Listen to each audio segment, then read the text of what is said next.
काम कलुषित हृदय इस विष को अमृत मानकर खाने के लिए ललचाने लगता है। यह काम तब हटाना मुश्किल बन जाता है जब पवित्र प्रेम का रूप इसे दिया जाता है। पवित्र प्रेम का नाम इस जब भयानक मलिन आचरण काम को दिया जाता है तब यह हटना मुश्किल हो जाता है। कांच और हीरा देखने में एक जैसा दिखाई देता है, पर दोनों में महान अंतर होता है। एक 10-20 रुपया का मिल जाएगा इतना, और एक करोड़ों का बिकता है हीरा, और उसकी पहचान केवल जौहरी जानता है। पहचान होती है एक घन का प्रहार करो कांच चकनाचूर हो जाएगा, और हीरा ज्यों का त्यों चमकता हुआ वैसे ही रहेगा। ऐसे ही काम और प्रेम में अंतर है। काम सुख वांछा, जहां प्रतिकूलता है तो चूर चूर हो जाएगा वो, और प्रेम प्रतिकूलता में निखार आता है। कोई असली प्रेमी ही पहचानता है कि प्रेम किसे कहते हैं और काम किसे कहते हैं। बिरले ही कोई होते हैं जो प्रेम को जानते हैं, नहीं तो काम को ही प्रेम मान लेते हैं।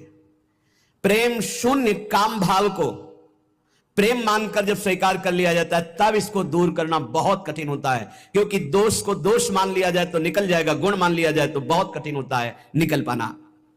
काम अंधा होता है, प्रेम निर्मल तेजोमय भास्कर के समान होता है।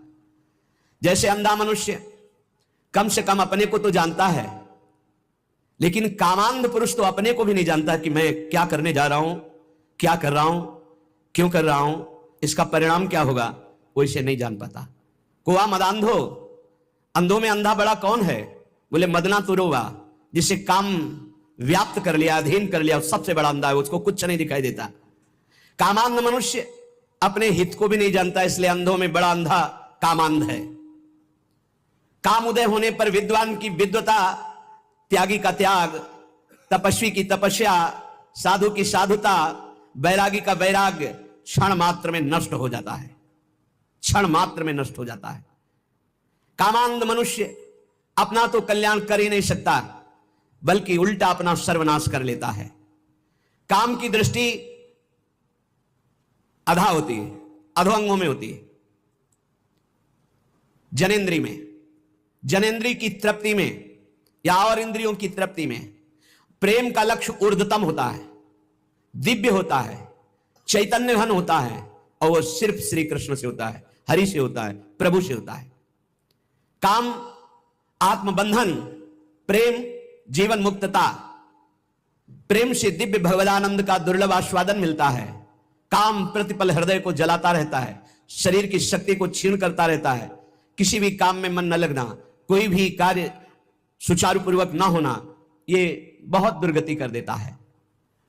कामेर तात्पर्य निज संभोग केवल, कृष्ण सुख तात्पर्य प्रेम तो प्रबल। लोक धर्म, वेद धर्म, देह धर्म, कर्म, लज्जा धैर्य देह सुख, आत्म सुख मर्म, सर्व त्याग करिए करे कृष्णेर भजन, कृष्ण सुख हेतु करे प्रेमेर सेवन। अतएव कामे प्रेमे बहुत अंतर, कामंधतम प्रेम निर्मल भास्कर। जब मनुष्य की कामना शरीर में केंद्रित होती कि शरीर भोग कर सुखी होऊंगा, उसका ज्ञान ढक जाता है, उसकी दिव्य शक्ति ढक जाती है, उसका आनंद ढक जाता है और बड़ा नीच होता चला जाता है वो। और जब सत्संग के द्वारा हमारी चित्त वृत्ति केंद्रित होती परमात्मा में, प्रभु में, श्री कृष्ण में, श्री हरि में, प्रियाजू में, तब वो दिव्य प्रेम बनता है। प्रेम शब्द केवल भगवत चरणारविंद में जुड़ने से होगा। संसार में प्रेम नहीं होता, काम होता है, राग होता है, मोह होता है, आसक्ति होती है।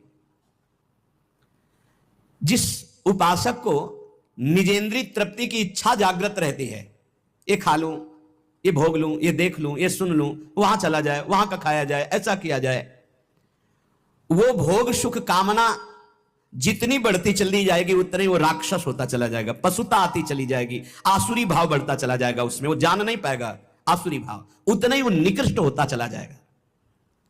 और जितना भोग सुख कामना का त्याग होता जाएगा उतनी शांति आती जाएगी। त्यागात शांति निरंतरम।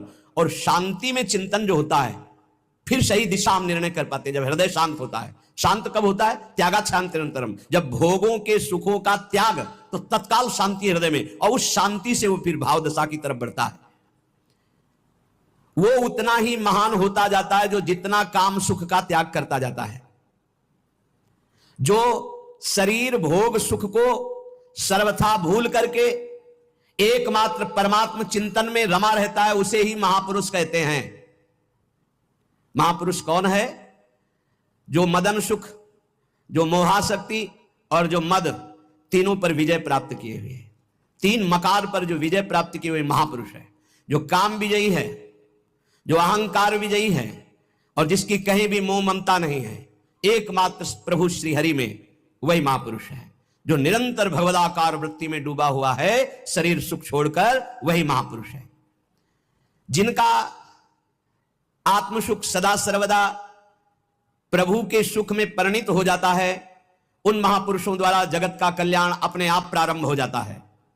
वो जगत बंदनी, उनकी तुलना में कोई भी तपस्वी या कोई भी नहीं हो सकता।